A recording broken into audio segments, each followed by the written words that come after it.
being recorded.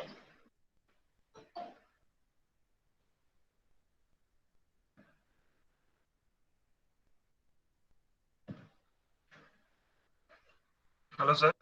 I'm audible. Yes, sir. Audible, sir. Okay.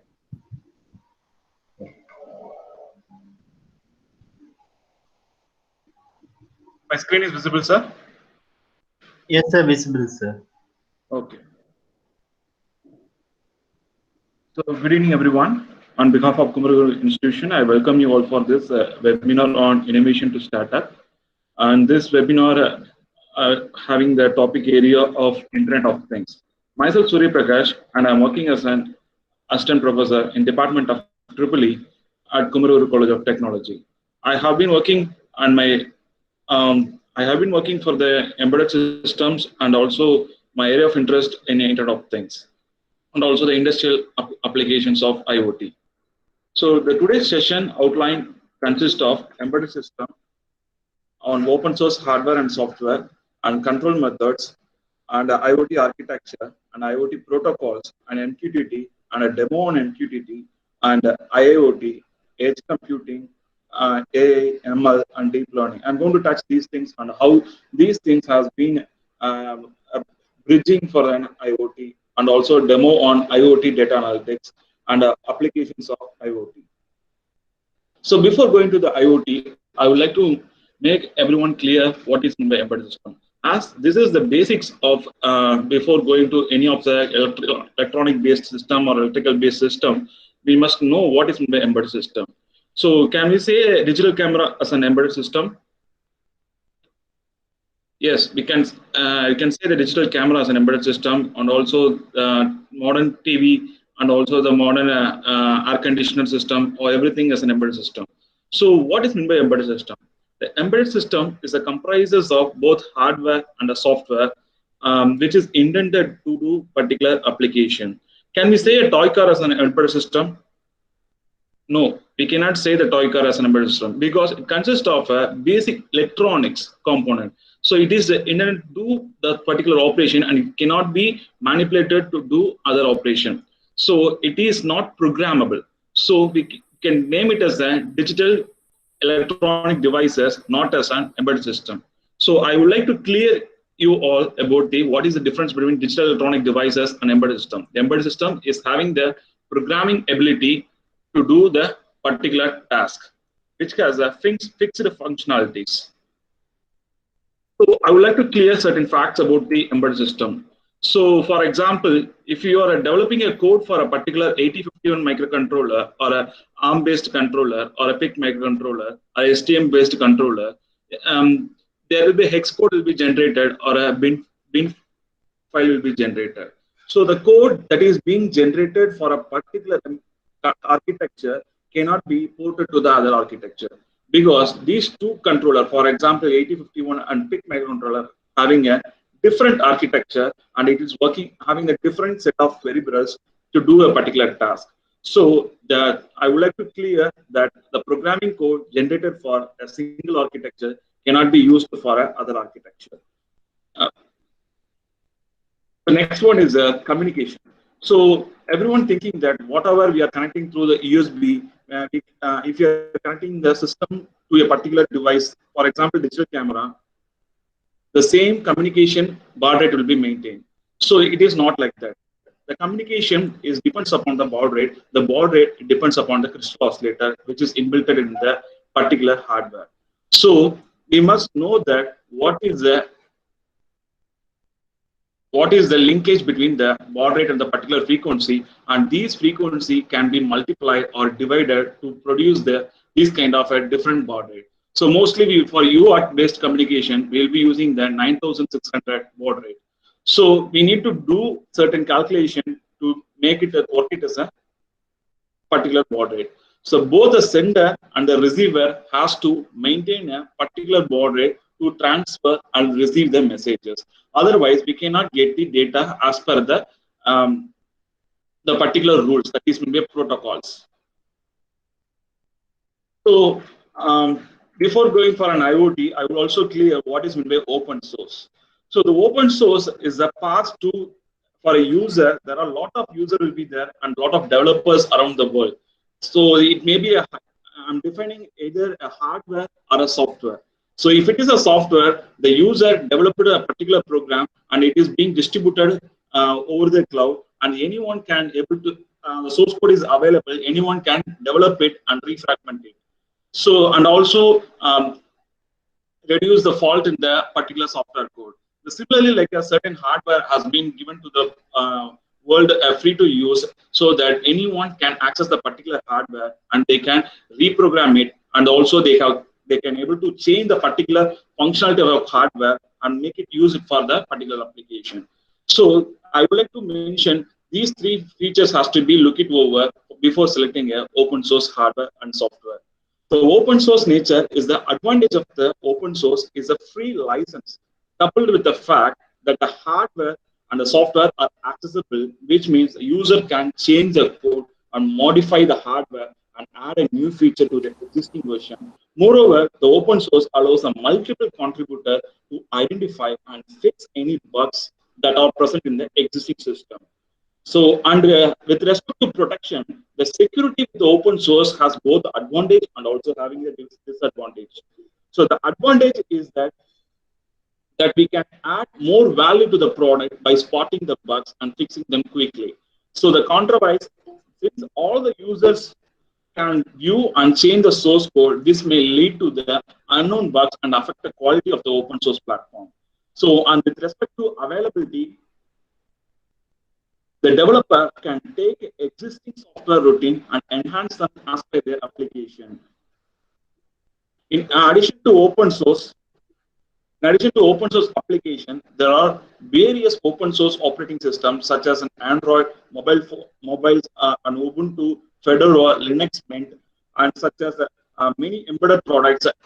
In the right side of my slide, I have listed certain IoT based product, or it can be used as a non-IoT based product to do a particular application. It is a hardware products. So these products are produced by different companies. The same company which is having the proprietary solution also will release this kind of product for testing in the market.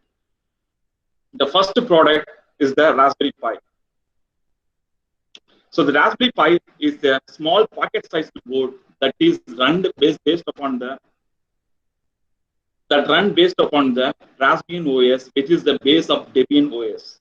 So it is a Linux-based operating system. So if you see that most of the these processor or a controller, these products, the hardware products, is operating on the Linux. So Linux has a variety of developers, and also I would like to mention that the Linux that is being developed for Raspberry Pi cannot be suited for Odroid C2, or the Linux developed for Raspberry Pi, which cannot be suited for Intel Galileo board. So because individual product has a different architecture and different peripherals, so the developer has to develop their own software according to the particular hardware. The first one is a Raspberry Pi, so it is a single board computer. So next is a OD Droid.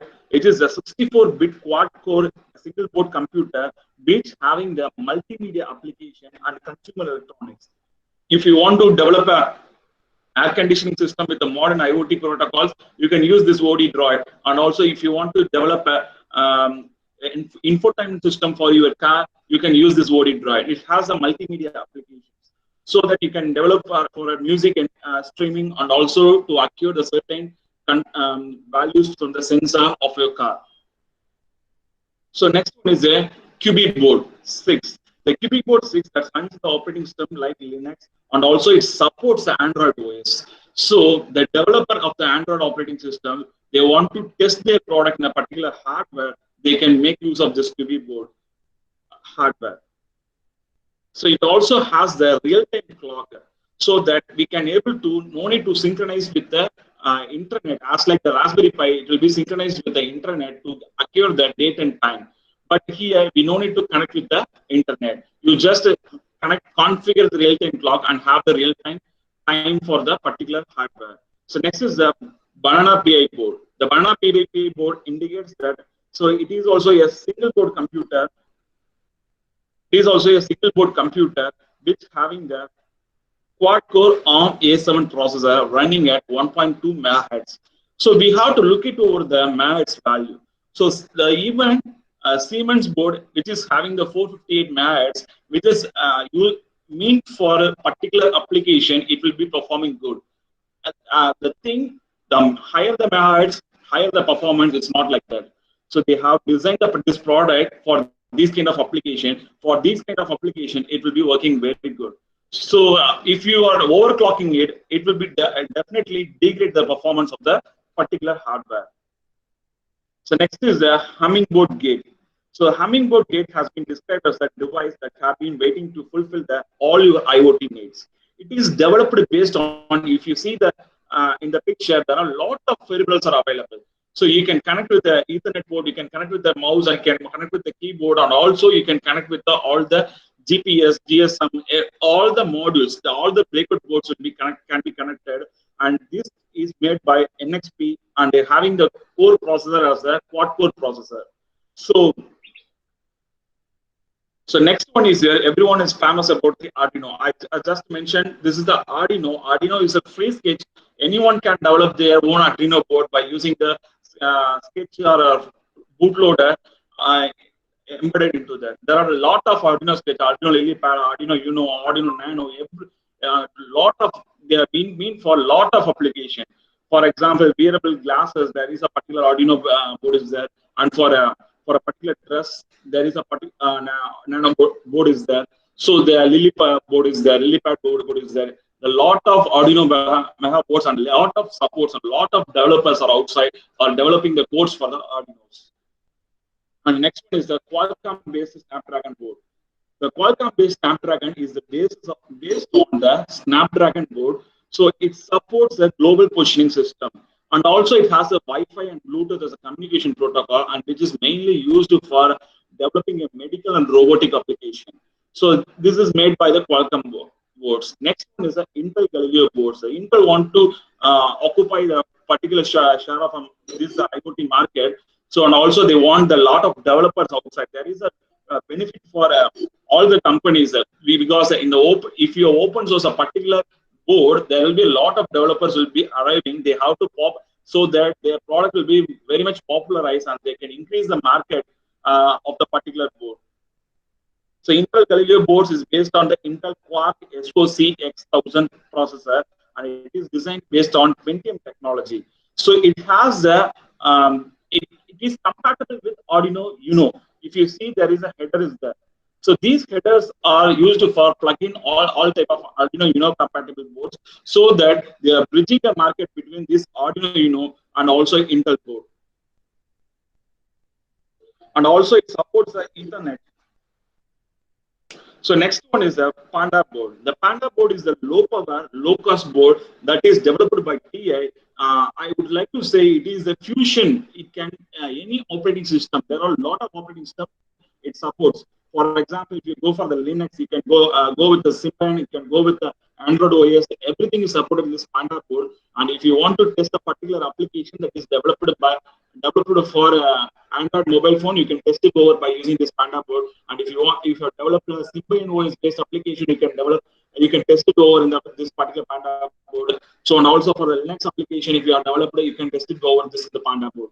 So last one is the BeagleBone board. So it is from the TI-based board. That is a Texas instrument. So the similar kind of the Raspberry Pi, they have developed this board. It is a very short board, and it also having all the communication devices, and also it supports the USB on-the-go programming facilities for this BeagleBone board. So I would like to clear what is meant by open source now. So the open source is the kind of a thing. So I'm developing a code. For example, I'm using the Arduino Uno board, and also I'm going to use the DHT-based sensor. That is a temperature sensor.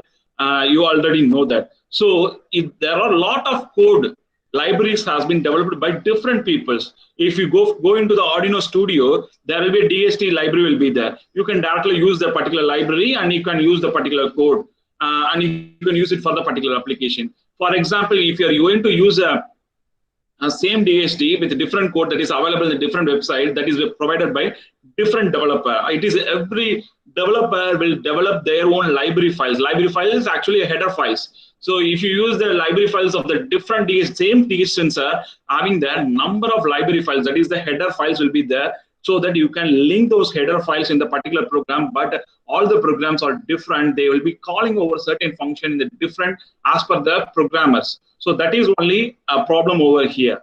So lot of developers will be there. The lot of developers, if they follow the same software routine, there is no issue. If they are going to follow a different software routines based on different controllers, there is a problem, and you have to check it over which code will be most suitable and which code, if you have learned in a particular library file and you are going for a competition and you are going to use a different library file over there, definitely there will be a clash of code, and there it won't be executed as like what you have expected. The next one is embedded system control methods.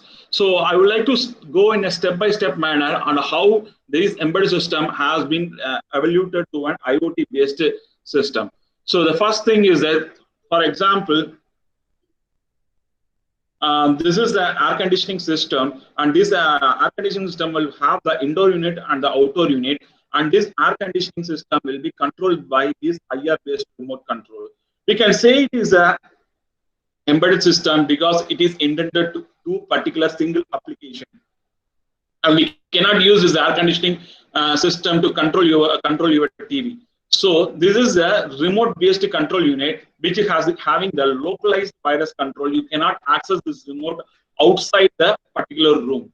So the disadvantage, you cannot control this air conditioning outside the room, and the controlling option is limited to the capability of this particular IR range. That is the line of sight range will be there. So here we can say that this load as a particular node, and this node is controlled by this particular remote. So this is the one type of control method, having the remote control. So next one is a home automation system. So if you're going for a particular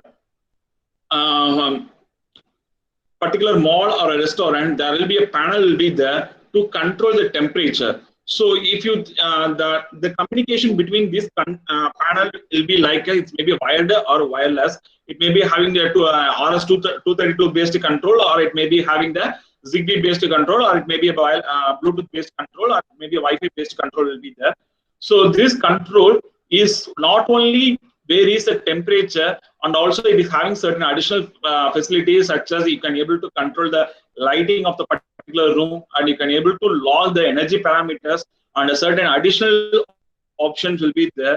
And this panel will be used to control all your home appliances, and here the nodes are getting multiplied based upon the home utility. So in your home, there are 20 devices are there. These 20 devices can be configured, and there are certain protocols are available. So you can, by using certain protocol, you can able to control those 20 applications by using this single panel. So this single panel will be available at every room, and in every room you can able to change it according to your desired thing.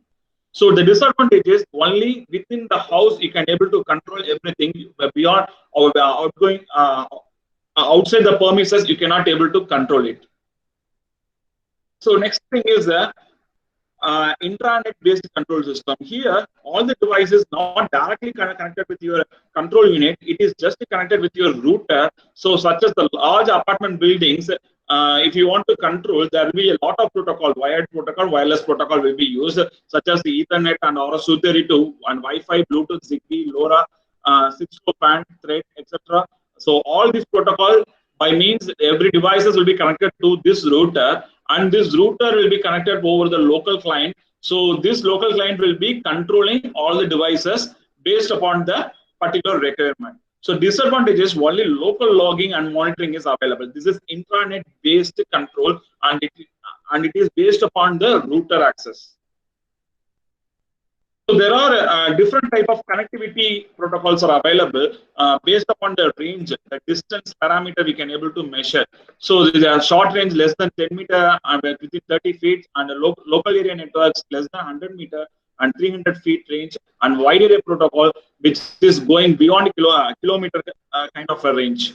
So based on the range and Bluetooth, Wi-Fi, Zigbee, 6LoWPAN, and LoRa, GSM, NB IoT is emerging field, and Sigfox. So weightless. These are the protocols are intended to do different application. For example, the LoRa is an emerging protocol and which is being now evolving to the IoT market as a biggest market share.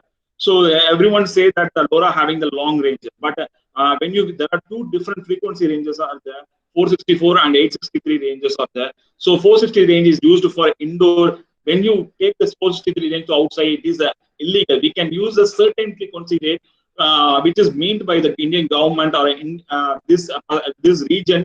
Only those frequency range has to be utilized. So if you are going to use the other different frequency range, that is illegal. And LoRa, when you're using the 863 based antenna and 863 based megahertz based frequency rate, you can able to control the range to the longer distance, such as 2 kilometers kind of a range. So this is a detailed structure of what are the different technology and what are the frequency rate and how the data bytes. So each and every technology, that is every communication protocol, will be having the different data rate and different frequency, and the range is different and the power range is different and the cost is also a different one. So based upon our requirement, for example, if you're going to use for the agriculture base, you need a larger area to cover, but the data rate, the sensor you are going to embed it to the agriculture field will be producing the only low data rate. So you can use the low data rate, that is the data rate has to be communicated over the particular has to be low, and the cost is also has to be low, and it has to be traveled for the data has to be traveled for the longer distance. So you have to choose the which protocol is appropriately suited for this particular application. For example, if you're going for an industry kind of an environment, there are different protocols are available. The Profibus, these bus latency has to be very, very minimal. That is, the data transfer rate has to be very, very higher, and it has to be a resolution of a microseconds, so that only we can able to do and perform certain tasks.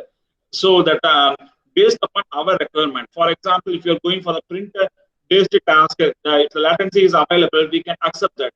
So in a system, there is a concept called time critical systems. So based on that, we have to choose our own protocol, not our own protocol, the most suited protocol, but has to be applicable for your own application based on the range. It can be based on range, it can be based on data rate, it can be based on the power usage.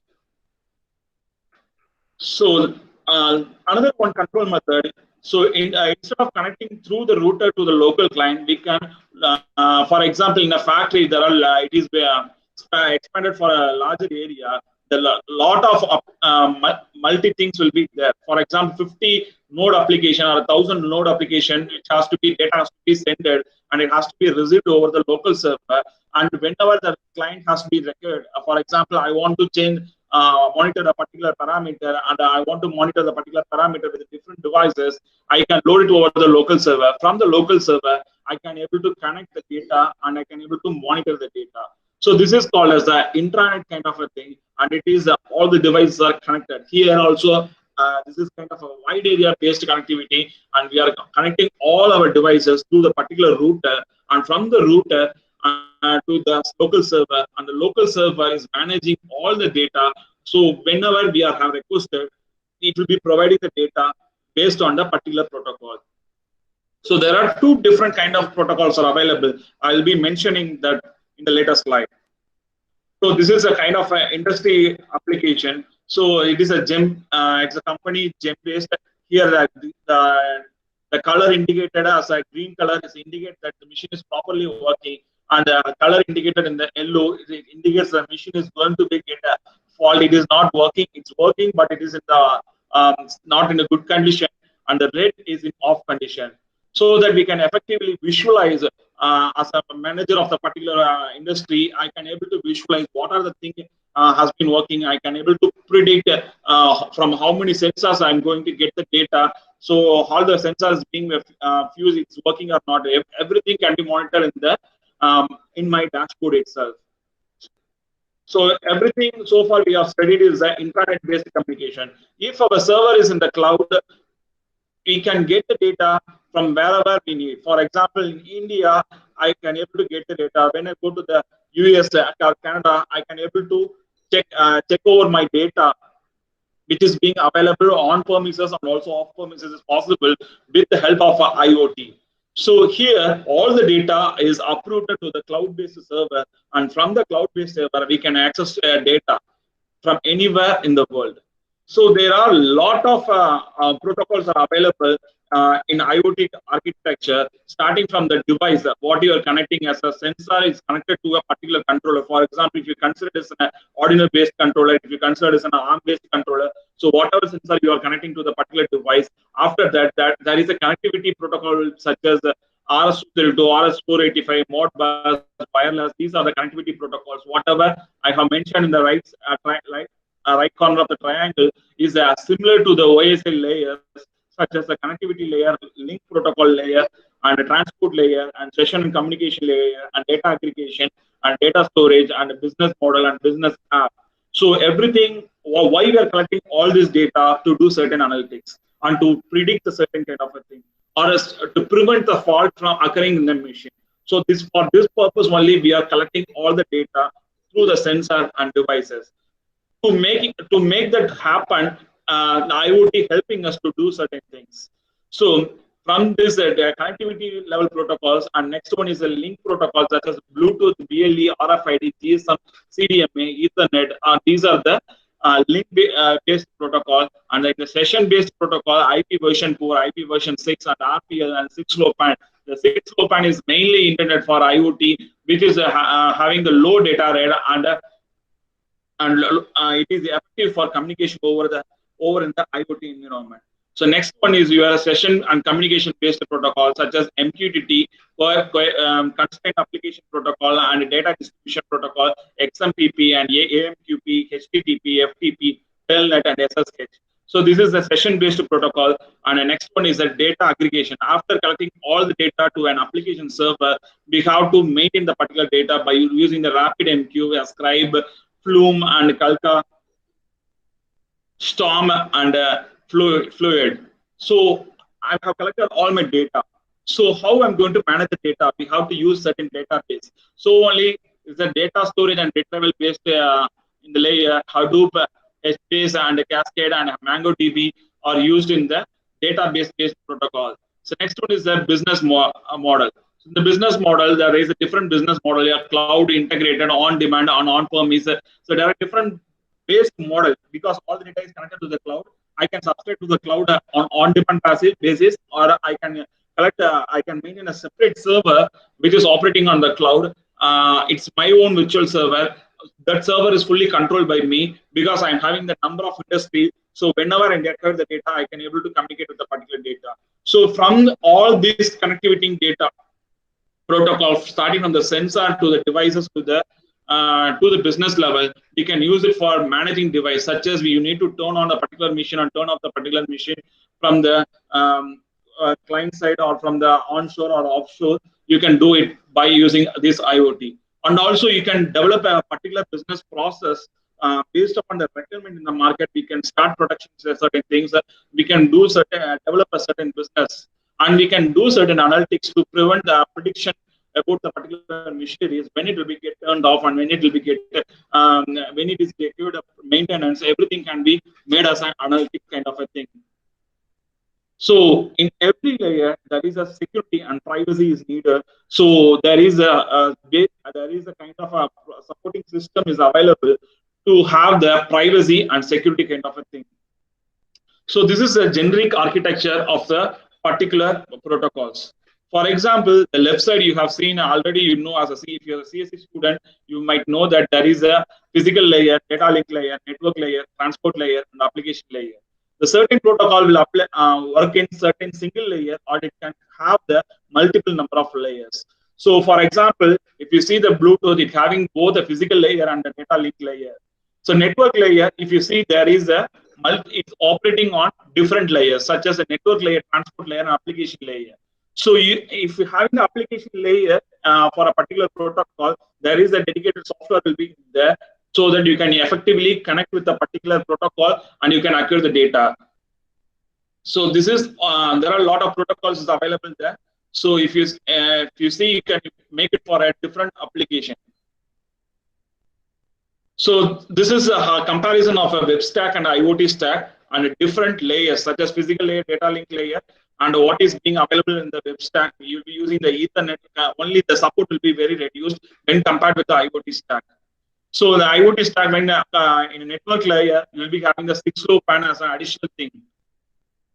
In a security layer, TCP, UDP, TSS, and UDP, DTLS kind of a thing. In application layer, it has a CoAP, MQTT, XMP, and AMQP. So these are the protocols as developed by different companies to do a particular application. So as a simplified, this is what I have discussed in the previous slides. It's a complete architecture. As a simplified architecture for a student, they might know that. So from the sensors, it is connected to the particular device, and from the device, we are connecting to the particular gateway. It may be your mobile phone. It may be your. You'll be using the hotspot to connect with the internet. So that is our gateway, and you will be directly connected to the cloud. So it may be reversed. For example, I want to get the data from the particular cloud. It may be in the opposite side also. From the cloud, I'll be getting the data through the particular gateway and Arduino and also to the sensors.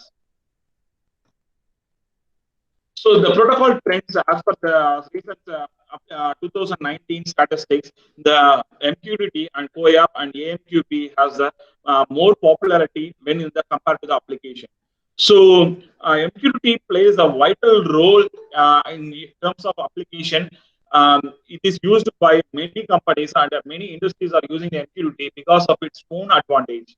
So let us see what are the powerfulness of the MQTT protocol. So the MQTT protocol is generally called as a mosquito protocol. As the name indicates, it's a mosquito. It is very, very small, and its weight is about a 2 bytes kind of a thing. So that even that stack can be developed by a small scale, that is the nano board can develop the particular communication, can establish the MQTT based connectivity to the cloud. So it is called as a message queue telemetry transport. Initially, it is used for connecting with the IBM server, and internal communication has been established in the IBM server to server based communication has been established, and then because of its popularity, it has been donated to the Eclipse Foundation, and it is maintained. This community Eclipse and Oasis has developed the standard for the MQTT, and it is now being used in the world level as both in a private cloud and also as a public clouds.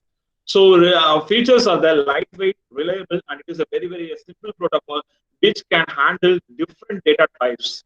So lightweight in the sense it has a 2 byte client footprint, and the reliability is as it is a very, very small protocol, it has a 3 level of the quality analysis, so that the quality QoS level is at most it has to deliver the data at mostly once or at least once or exactly once.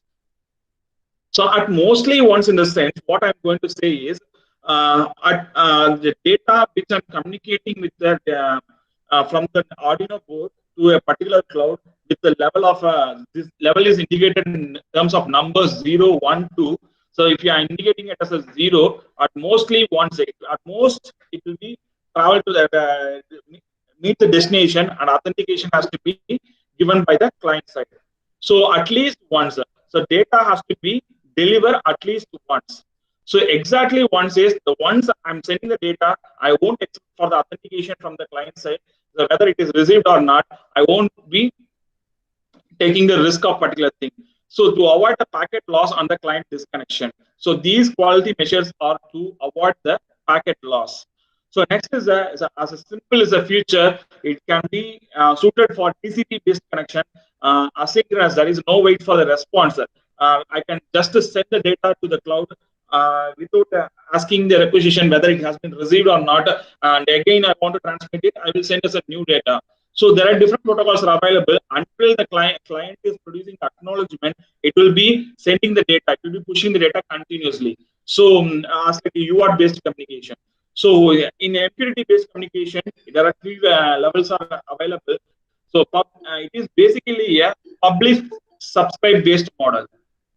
So publish subscribe model is a model which the client want from my premises is going to publish a data. For example, I have connected my Arduino board with the DST sensor. I'll be publishing the data to the cloud. It is the called as a publishing. And subscribing is from the cloud. I want to know the temperature of this particular node which is being built in the my premises. Yeah, from the cloud, I'll be requesting, that is a subscribing to the particular topic. Another client will be subscribing to the particular topic over the cloud, and they will be getting the data. I'll be visualizing certain things in the next slide. So the payload is it doesn't mean for a single data type or no metadata is available. Any data format for the most commonly used format is JSON based format is supported, XML format is supported, and the protocol format is supported. So there are a lot of data format is supported. So only it's having the more popularity over other protocols. For example, this temperature sensor is available in my home. I'm going to publish a temperature data to my Hive MQTT based cloud. So it is a free cloud. So every 1 minute, I'll be publishing the data by using my Arduino board, which is connected to my temperature sensor. So it will be recording all the data. And then in my laptop, I want to know the particular topic that is being available in this cloud broker. We'll be naming this cloud as a broker. So this publish, I'll be subscribing to the particular topic of temperature, and this cloud will provide the data to it will be published to my laptop. So this is how the publish and subscribe protocol will work. The publish is what we are sending the data to the cloud, and subscribing is we are subscribed to the particular topic, so that if we get any of the client is producing the data to the particular cloud with the proper authentication API key, I will receive the data what is being recorded in the particular cloud. That is from the broker. So there are a lot of free MQTT brokers are available. For example, yeah, this is the table which indicates the name and the broker address and TCP port. Mostly we'll be using this 1883. It is the port number to subscribe to the MQTT protocol, and TLS port and WebSocket port. So most of the things will be having the automatically configured, and there is a different features available: message retention, persistent session, and sign up is required. So there are a lot of cloud server doesn't have a sign-in feature, so we no need to have the username and password for subscribing to the particular cloud. So the Eclipse, Mosquito, HiveMQ, and Fluspy, IoT, and Flux of the free clouds. You can just without having any subscription or any subscription charges, you can access to this particular free clouds. So not all the clouds will be active in the particular instant. For example, today the test mosquito protocol will be active, and when you accessing at the 8 o'clock, this cloud will not be very active.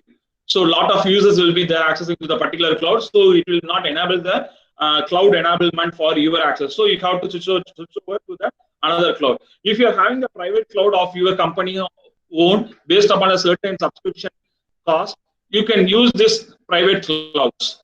Azure, AWS, Cloud MQTT. There are a lot of private clouds are available in the market. You can use it. And also that cloud, the private cloud will be very, very beneficial when compared with the public cloud. So this is a demonstration of the MQTT. So how I'm developing, controlling my mobile phone to the in the cloud-based desktop environment.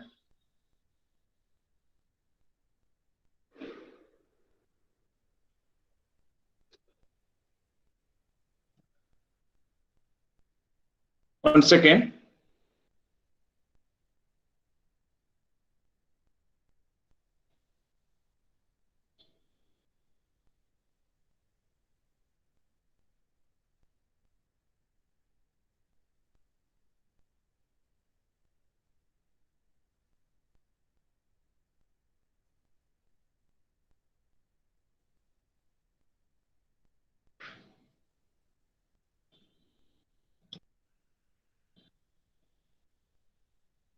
Sir, is it audible? Sir, audible, sir. Okay, sir.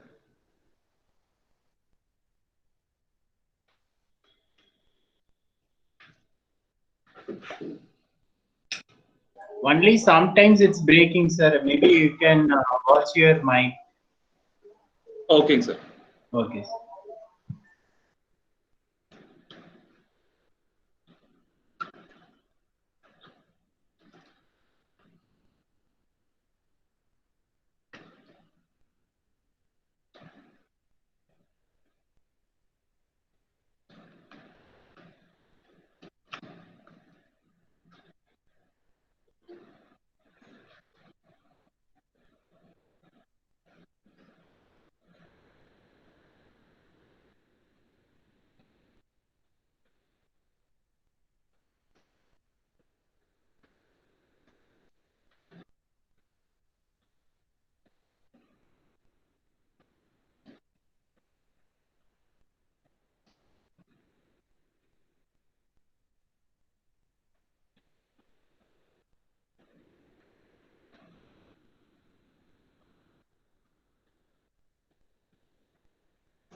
Is it audible, sir?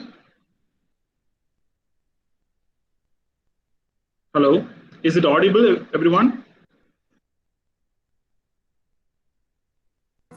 Yes, yeah. Okay, thank you.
Shall I mute the audio and play a voiceover now?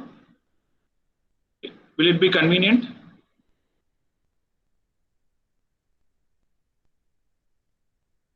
Okay, I'll be giving the voiceover. I'll be muting the audio so far.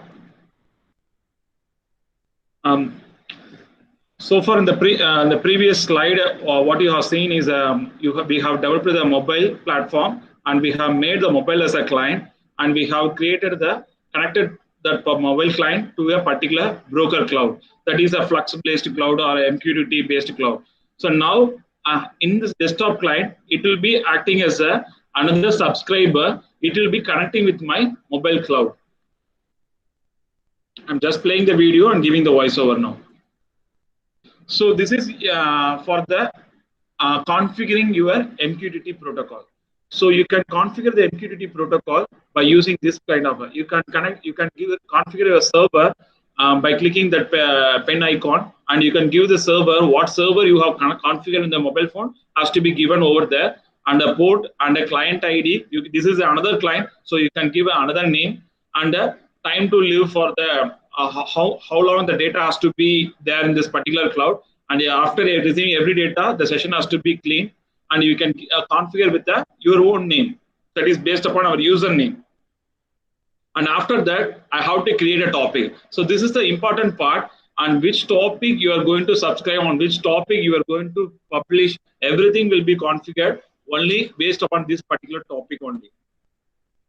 So now I have configured as a KCT IoT web, and I will be giving the QoS level. As we have discussed earlier, what is meant by QoS level 2?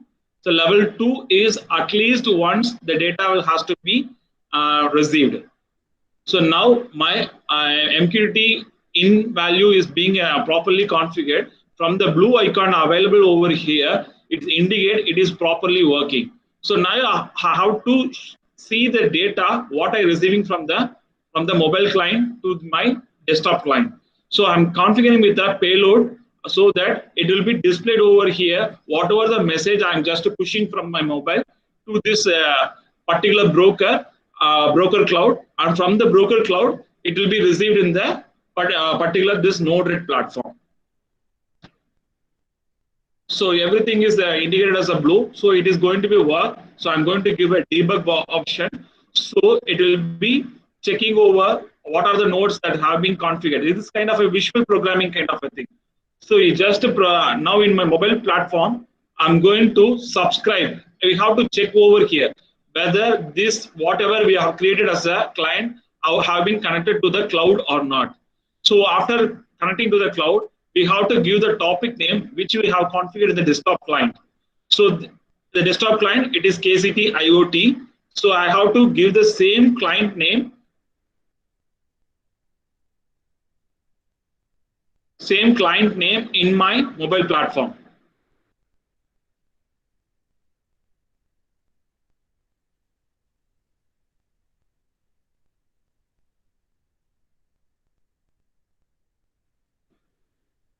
So here I have connected to the test mosquito. So now I'm going to publish a message from my mobile platform. So let's check whether it is being published in the this desktop client or not.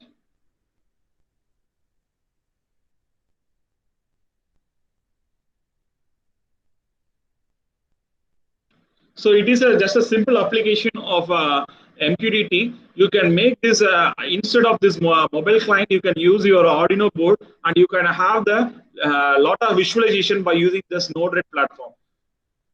For having the proof of concept, you can use this particular platform for your application. So whatever I typed in the mobile platform is just visible, so that we can with a certain latency level of millisecond kind of thing. So we can say that this is being properly connected.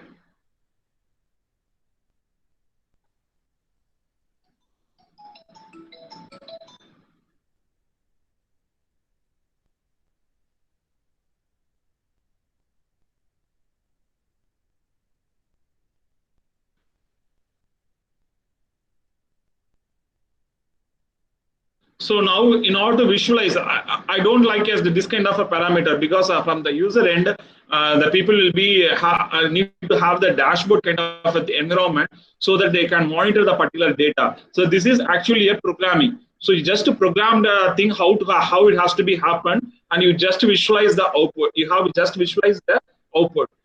But when you are showing it to the particular user end, it has to have the dashboard. So in the dashboard, I should have the gadgets kind of a thing, or a graph kind of a thing has to be there. So there are a lot of options available in the left side. So I'm just dragging over the gadgets and chart icon. So in order to visualize what are the data that is being available. So if you're going for the programming kind of a thing, there are a lot of things has to be configured. But here, our work is very much reduced. We just have to think over how to do the visual programming by using this kind of this application.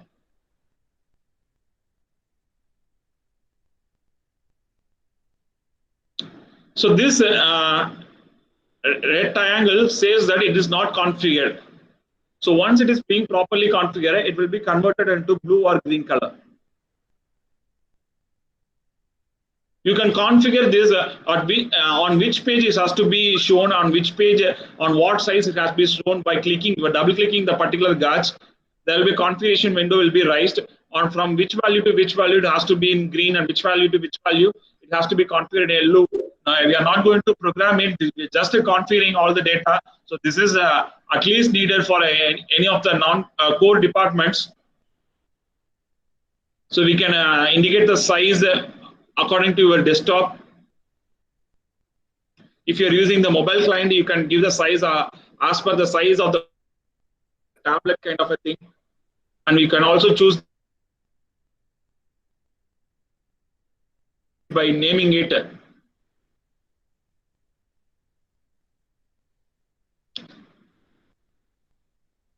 And this is kind of a subscribing kind of a thing. You can also push the data by having the MQTT out option. You can have the slider, and you can just push the data to turn on the mobile, to turn on the LED, or turn on the machineries, or turn on the motor kind of thing from this Node-RED server itself. So it is just successfully deployed now. So I want to see as a visual dashboard. So there is an option in the right side. You can go over the link. If you just click it, there will be a site is being created with your dashboards. So what are values just I'm typing over in my mobile phones. If it is received properly, there is an indication will be there, so that you can monitor a motor or monitor a particular sensor value.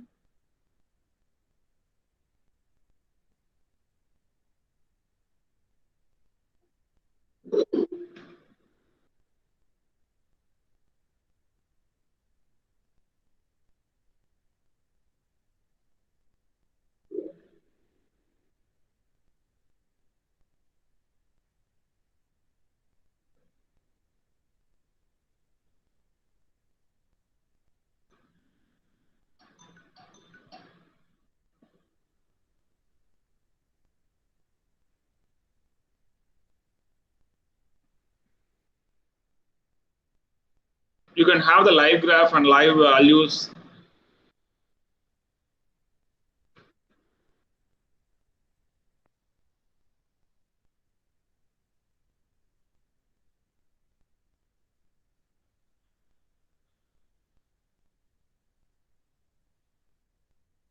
So next we are going to see about the industrial IoT. So industrial IoT is a category of an IoT deals with a strong focus on machine-to-machine communication, big data, and machine learning compatible for industrial 4.0. The IoT offers interoperable layers between the industrial IoT protocol and business intelligent cloud, thereby achieving the predictive maintenance. Mostly we will be using the IoT for the predictive maintenance in the particular industry. So similar to the any environment, which is so far we have seen there are different levels are there: component level, field level, SCADA level, and machine level, and ERP. So mostly the ERP is a kind of a thing which will be managing all kind of the application in the industry environment. If you connecting the industry to the cloud, you can have the smart manufacturing kind of an environment based with the application of these different fields such as machine learning, big data, and machine to machine communication, everything can be possible. The majority of the protocols will be using it for the industry or OPC UA, DDS, MQTT, AMQP, EtherCAT, Profibus, Bluetooth, and IO link and CAN open. So for students who are working as a research or students who are working for their project, if you are well versed in the any one of the particular protocol, we can't learn all the protocol. If you are strong in a single protocol, and if you know how to configure it and what are the possibilities of the particular protocol, and if you communicate with the particular protocol, you will be used for the you will be a target for a particular industry to have a working on it. So edge computing. The word edge is a context means that literal geography distribution. So instead of transferring the data from the particular device directly to the cloud, we'll be having the router. The router will do certain analytics, and after doing certain analytics, the post data will be transferred to the cloud. So which will be used for business management, and business analytics can be done over in the cloud. So the part of analytics, the data received from the cloud, from the devices, will be there in the router. There are certain industrial routers are there which will perform the analytics. Not all the routers are same. The certain router will tackle this kind of information, this kind of sensor information, and certain routers will handle the GPS kind of information, and certain routers will handle the energy based information. There are the router will perform certain analytics. So if it is doing the certain analytics, that is called as the edge computing, and the cloud will perform a certain analytics based on the big data processing and business logic and data warehousing. So there is a AI, ML, and deep learning kind of a thing. So in artificial intelligence is a technique which means a machine to mimic the human behavior. For example, in the industry, I want to turn on the machine based upon certain critical value, it will be automatically turn it on, turn it off. But if I'm going to check the value based upon the previous record, I'm just showing the output. This has to be a knowledge thing, and from the knowledge thing, I have to make the machine to operate based upon the particular knowledge, which I'm just programming it, or in terms of a data sets, I'm going to give a data sets to the particular machineries, and then it is going to process it. That is called as artificial intelligence, and will be performing from the data and what kind of learning has to be the machine has to be do, and what are the data cleaning kind of a thing. Everything will be based upon different algorithm that is being proposed by the machine learning kind of a thing. It is a subset of a AI technique which uses the statistical method to enable the machine to improve its experience. So deep learning is a kind of image-based processing, that is showing the output. This is the actual thing that is happened. Make it to provide the fault. So from that knowledge, from the data set, we are going to have the deep learn our ML learning, and we are going to provide a multi-layer neural network being possible, and we are creating a neural network. So from the neural network, the machine will learn that these things has been going to happen, so we need to perform accordingly. So everything is programmed by the human only, but we are just going to make the machines to think on, because um, uh, we are going to think the machine according to our needs. So now we are going to see about the anomaly detection with IoT. So most of the industrial IoT will be working based upon the time series data. So the machine will be, for example, CNC machine will be running.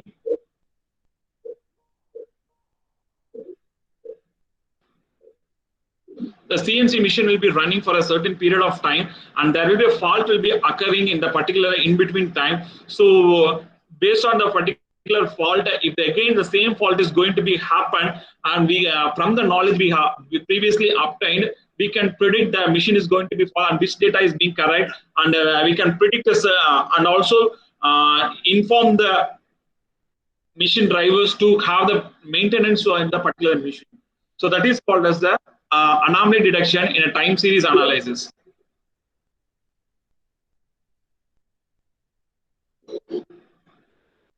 So this is a demo on how the IoT analytics has been performed.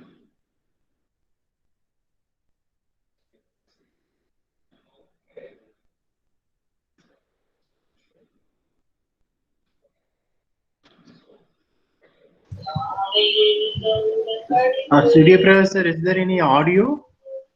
Yes, sir. Audio is there. It's not Audible, audible. sir. Sir.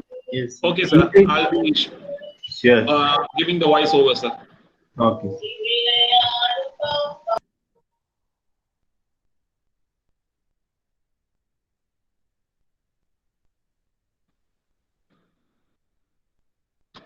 So this is one particular website which is having the ML machine learning algorithms are already pre-built over there, and I'm using this particular website for showing how my mobile phone is providing the data, and from the data how I'm going to predict a certain anomaly in my mobile phone. So such as the vibration data. If I'm going to keep my mobile phone in a particular machinery, that machinery will provide certain vibration. So if there is a machine is having going to have the overload, the vibration will be getting different. So I'm going to detecting the vibration. What kind of sensor will be used for a mobile phone? What kind of a sensor can be used to detect the vibration instead of vibration sensor? Can anyone say? You can say it in chat box.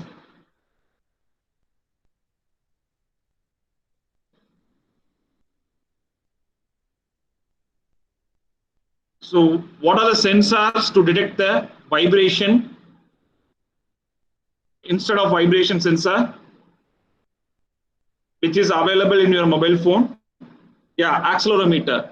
So we can use the accelerometer to get the different data in terms of X, Y, Z axis. So in this side, I'm going to access my mobile phone with that X, Y, Z axis value, and I'm going to create an anomaly. And again, I'm going to feed a data with a different vibration, and let's check how this machine learning algorithm that is available in this site as detecting my data in real time.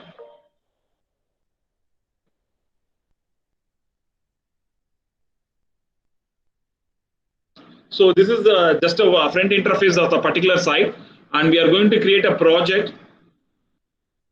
So it can be any project of any name.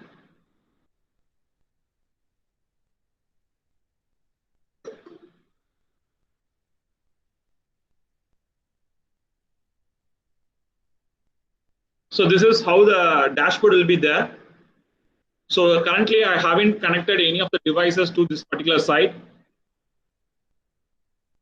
So there are the left side is the devices, data acquisition, and impulse design, and the model retraining, and live classification, and model testing, and at last deployment into the hardware. So any type of hardware, it may be a Raspberry Pi, or it may be we have developed a certain model to detect anomaly for a particular machine, and we can dump it to the actual real code. It may be a software-based application also can be there.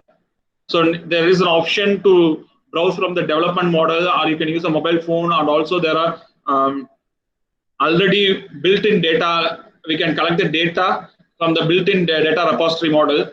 So currently we don't have any hardware, so I'm going to use my mobile phone as a hardware. So this QR, if it is being demo is being live, you can also subscribe to this particular QR code, and you can have the window like this.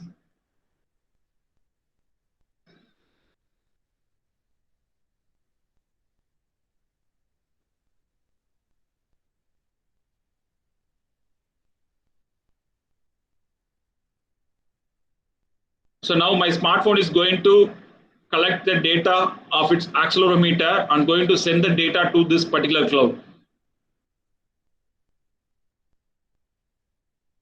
So now my mobile platform is connected to my Edge Impulse cloud.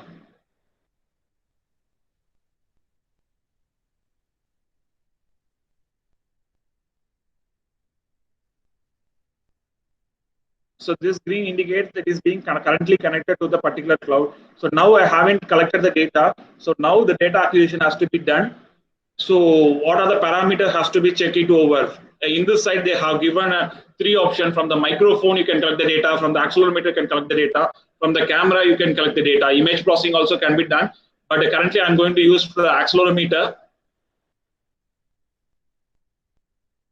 So on what frequency rate I'm going to collect the data, and for sampling seconds, you can have the number of seconds, but currently I'm going to collect the data for 10 seconds. So I have given in terms of millisecond. I'm going to make it a start sampling. So before sampling, I have to name it so that only it will be collecting the name as a XYZ axis will be collected and it will be visible. There is a mobile phone that this screen will be running, so it is actually collecting the accelerometer data. So I'm voluntarily creating a single anomaly in my mobile phone, such as moving my mobile phone here and there. So now the data has been collected for 10 seconds. You can also visualize the data how it's being collected by using this icon. So this is the general option for creating the impulse. So now I'm going to collect the data from the what I have collected in the previous mobile phone, that is the x-axis, y-axis, and z-axis. So these are the three learning block has been developed. Now I'm going to use the k-means anomaly detection. So we are going to segregate the futures so that what are the values has been generated depends on the different times. So this is actually the Hamming window. So from this Hamming window, it is similar to the concept what you have studied in the DSP. So it indicates which is the anomaly part we are going to feed the system. The system doesn't know. We have to make the system to learn. So I'm just going to click the Hamming window to this particular anomaly so that I'm going to feed the system. This is the wrong area. This is where the system has a more vibration, or this is the where the system doesn't work properly. I'm just feeding the system. You can increase and decrease the size of the window, this Hamming window, by the previous window which you have seen.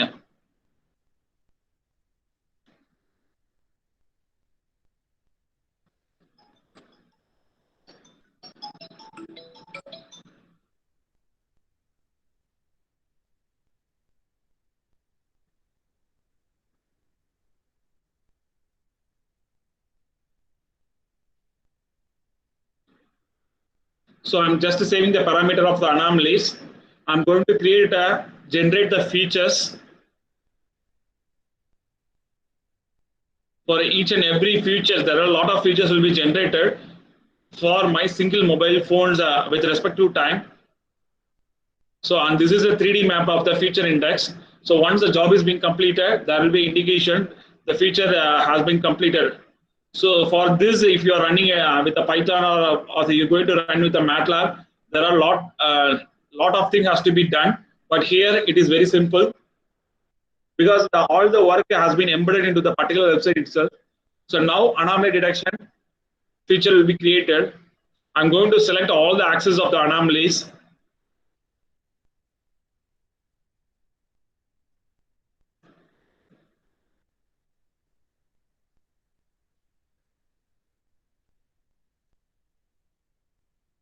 And start training my model.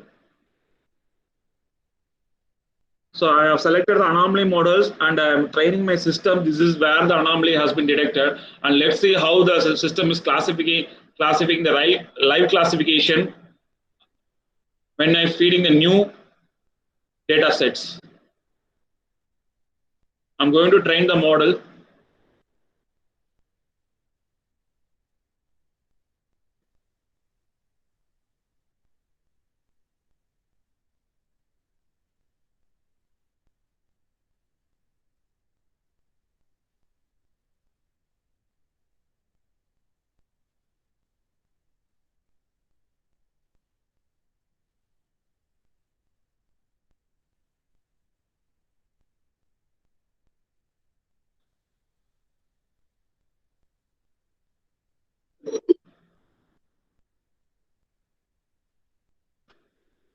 So now my training is completed.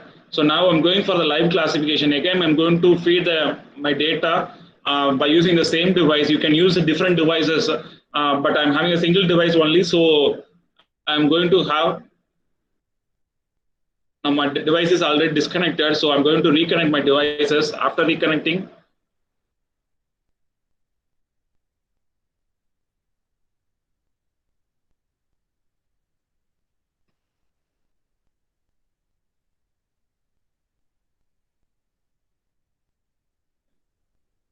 Now my device is connected.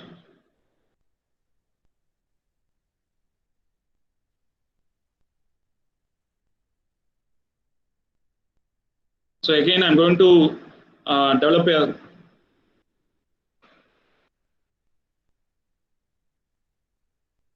start collecting my sampling value.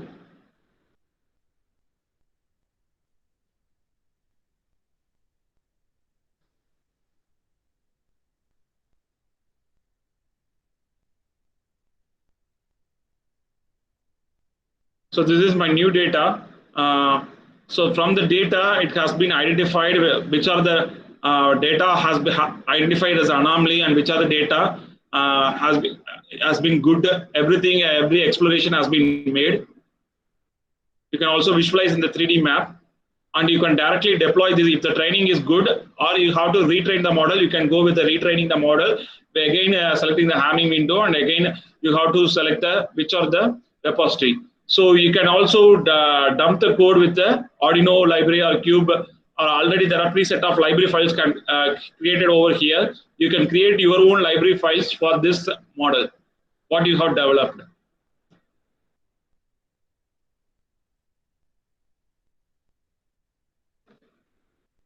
So next we are going to see about what are the future trends in IoT.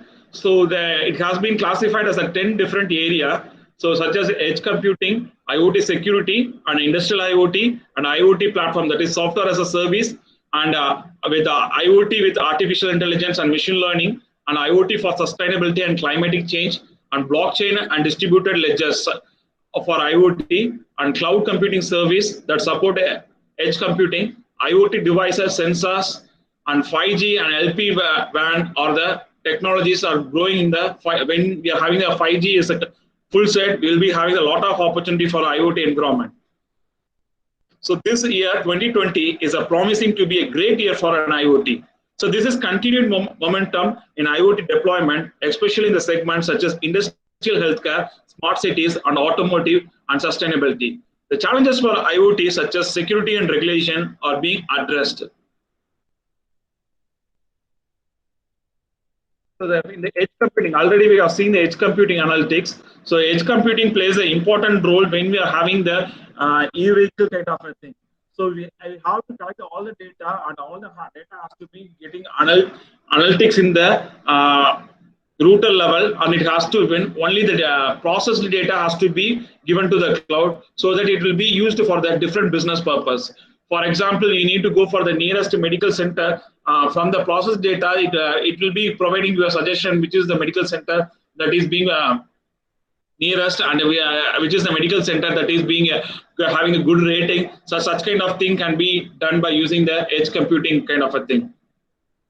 So the IoT security. So whenever we are saying about the security, the cyber security is an important thing. So since we are data or in the cloud or in the platform which is not being accessible, we have to maintain the security. So every government is very much insisting when we are transferring the data over the cloud or wireless technology, the data security has to be done within the country itself. So similar kind of a TikTok ban in our country. So industrial IoT plays the biggest market resource for every industry. If there is an industrial IoT has been adopted above the ERP level, there will be the enormous advantage for the industrial kind of a thing, so that we can have the strongest in the industry space.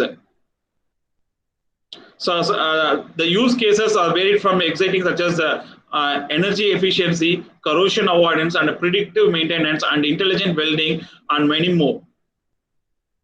So data analytics at the industry level is very, very important. A lot of engineers are needed to perform analytics from the industry data, and we have to provide a new business model for the industry. So software as a service. The software as a service plays an important role in developing a new kind of a business. For example, insurance business, healthcare business, ERP business, the IoT plays an important role in collecting a data from the different devices. For example, if you take Amazon Amazon delivery service. So each and individual delivery boy will be having the handheld devices.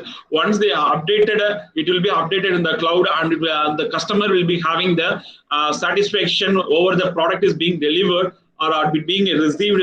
Everything will be based upon the software as a cloud. We have to collect the data from the devices, and it has to be transferred to the cloud, and the cloud has to process the data, and based upon the data being processed, it has to be taken for the another kind of analytics. So the powering the IoT application with artificial intelligence plays an important role in developing the robotics kind of a environment, such as creating a bot in a healthcare or insurance sector. It is very much needed in this 2020, as we are operating in the remote areas, and we are many lot of application has been developed. For example, the bank is ICC Bank is having a bot which is collecting the data, and it will be performing analysis over your Aadhaar card for authentication, whether you are a proper human living in the proper area. Everything will be made by the automation is made by the particular artificial intelligence created by a bot kind of a thing. So whatever the IoT we have developed, we have to have a concern over the climatic change, and we have to develop the products such as maintaining sustainability. So the IoT can definitely play a much needed role for addressing the sustainability challenge, and this will be a focused global IoT trends for 2020. So the blockchain. So when you're exporting and importing, we need to have the blockchain is a more advancing technology which enables a cryptographically secure data transaction. So this is essential for several data transaction IoT applications such as asset management, supply chain, and automotive, and smart utility, and even in the electricity and gas board. This is going to be happen in future. So no one can change the data once it is being recorded in the particular ledger. IoTA is a good example of a distributed ledger system focused on IoT. The IoTA has also partnered with the engineering gain. The boss of this offering, the blockchain for IoT application, has a variety of a promising thing in this year 2020. So cloud computing. So everything is depends upon the cloud computing, which supports the edge computing. So the sensors has increased, become a lot of sensors has been arrived, because the conventional industries doesn't have a proper sensor. So we cannot change all our machineries to the advanced technology. So we'll be deploying the sensors to actuate, and also actuator kind of a thing to run the particular machineries who are not willing to change the old machineries. So that we can improve the performance of the particular machineries, so that we can have the automation kind of a thing by deploying the IoT product in the particular sensor level itself. So this area also having the promising future in this particular year 2020. So the 5G technologies which is going to evolve in India are going to have enormous changes in the all the industry levels. The 75%. And the LoRa appliances have even climbed 75% of IoT suited for LP-WAN technology.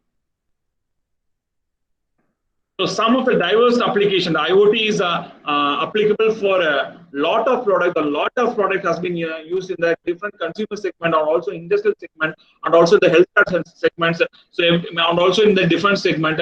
So a lot of IoT products has been developed, and we'll be seeing the few of the products now. So if you see the first product, it is a kind of a Twitter kind of a thing. So if you are subscribed to the particular people, this if you configure properly, you can also configure by which I have shown in the demo. Node-RED platform that is being connected to this Twitter bot.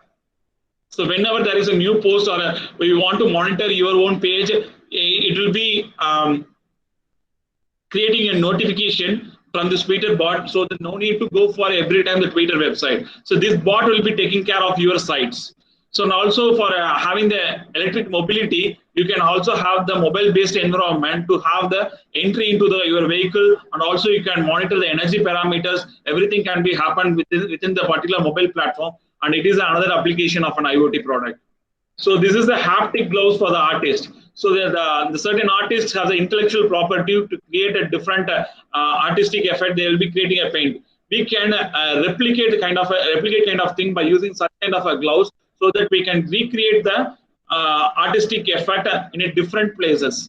So I'm here at my home. I'll be using this particular gloves so that the painting will be happening at the different places. So, and this is the product which will be maintaining my health applications. And this is the brush kind of a thing. So this brush will be maintaining my oral care by using the particular application. And this is the fork. This will be indicating how fast my eating habit is being there, so that it will be track my eating habit, and we can predict certain kind of a thing from my eating habits, whether I am a fast eater, I am a slow eater. So these are some products. So, and also this is an egg tray. So this will indicate in my fridge how many eggs are being available. So this is another product. These kind of products can be developed by the students. So that it will having the we can have the IPR kind of a thing for a particular product if it is a necessary case. So this is a gas cylinder notification, how far we have used, so that we can prevent the stock of our propane gas. So this is another device, the cellular-based glucose meter. So all my glucose patch, for example, if a patient having the diabetics, they will be having an injection stickers will be there. So such thing can be monitored by using this kind of an application. So all the products, that is the hardware products, will be associated with a particular application. So there is we can say that there is a severe need of app developers for developing the IoT product, and also the hardware developers also needed for the developing IoT product. And there is a need for a other core engineering product to know whether there is a need or not. The smart aquatics is a we can maintain our washing machine from this particular application, and this is a storage bank, so that we can monitor how much we have deposited, kind of a thing can be monitored. And this is the Niva is a fully automated hydroponic system, so that we can monitor the water level of my how I'm feeding my hydroponic plants on earth. So Leno let you to control the sprinkler system with anywhere with the smartphones. The things should be automated, and finally here. The Canary is a complete security system packed into a single device. It adapts your home over and sends a digital notification and HD video directly to your smartphones. And it is a pet to have the pet is with a good habit, and we can maintain the automatically entertain your pet dogs when you are outside your home. So there is MI also has created this kind of a product, that is a smart insoles to detect how you are running and how what is the track of running, so that it will be predicting your health kind of devices. So, and it is a twister. So the batsman, how much twist he is maintaining, can be detected by using this smart sensor. A lot of sensors are available. It will be there when you are having a cricket match. So the visualize the sleep cycle. There is the application is there.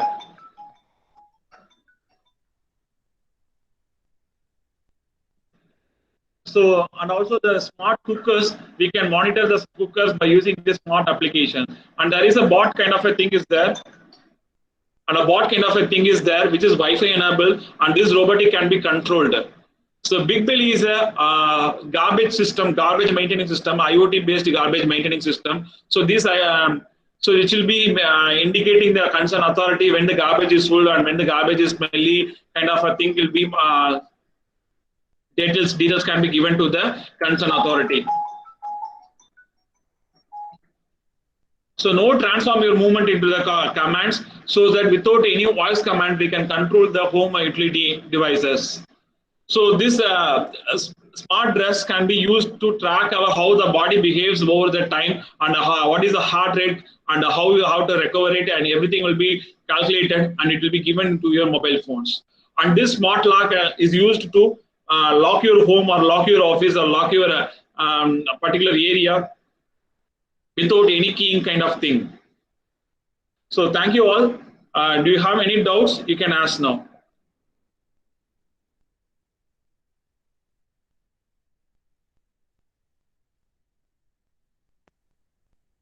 So I hope you have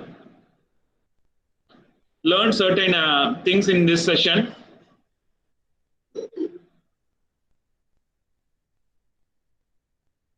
So I would like to have the visual feedback from this site, which I'm.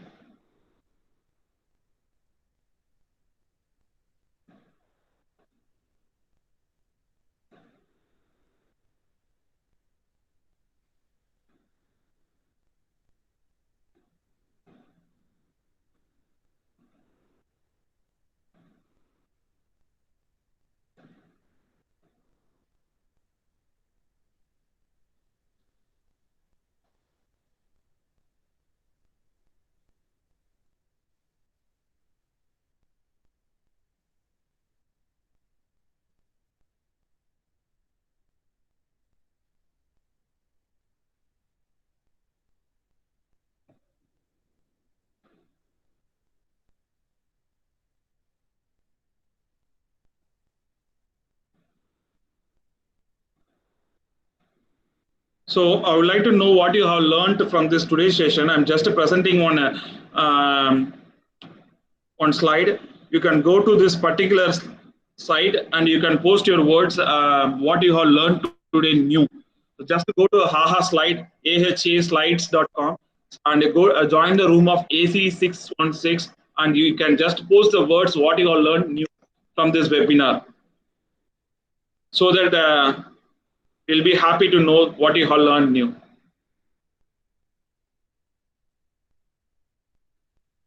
So when you are posting in this particular thing, it will be lively telecasting to all.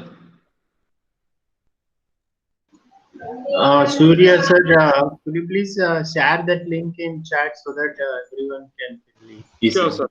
Yes, sir. Sure.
Sir, shall we close the session, sir? Yes, sir. Okay, sir.